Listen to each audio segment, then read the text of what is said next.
All right, well, I am from the great state of Texas, so howdy. I mean, we're always proud to be Texans, but now that we have the most restrictive abortion law in the country, we are really proud to be Texans. So, for 8 years of my life, I worked at Planned Parenthood. As the director of that facility, I would happily educate women on the ease of abortion, glossing over any details of the procedure or any possible risk.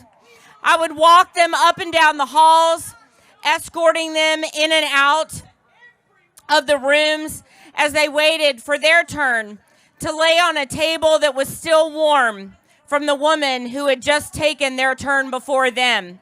After all, our goal was to have a woman on the table, off the table, abortion complete in 5 minutes. Time is money in the abortion industry, and we had a certain quota or number of abortions that we had to sell each month. The waiting room of an abortion facility is loud, like them, full of women and the people who they brought with them to their appointments, sometimes with their other children in tow. People are having lively conversations, often discussing their past abortions and giving encouragement to the other first-timers in the room. But every once in a while, I would be called to work in the loneliest room in our facility. It's often the loneliest room I often say it's the loneliest room I've ever walked into. It's the abortion clinic recovery room. A room lined with recliners and low lighting, silent except for the quiet sobs of women,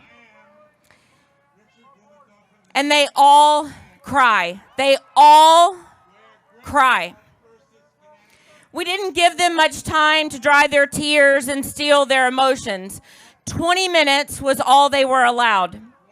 20 minutes to convince themselves that the feelings they were experiencing were a lie, to convince themselves that abortion was normal, that they were only crying because of their hormones. 20 minutes to convince themselves that no, it really wasn't a baby. And we, the abortion clinic staff, gave them no comfort, and we certainly never gave them a shoulder to cry on. We never talked to them about abortion regret, because if we did, then we would be admitting that women actually did regret their abortion, and we could not do that. We handed them a tissue, left them to cry alone, gave them 1 month's supply of birth control pills, a can of apple juice, some graham crackers, and sent them on their way. It was another woman that fulfilled our monthly abortion quota.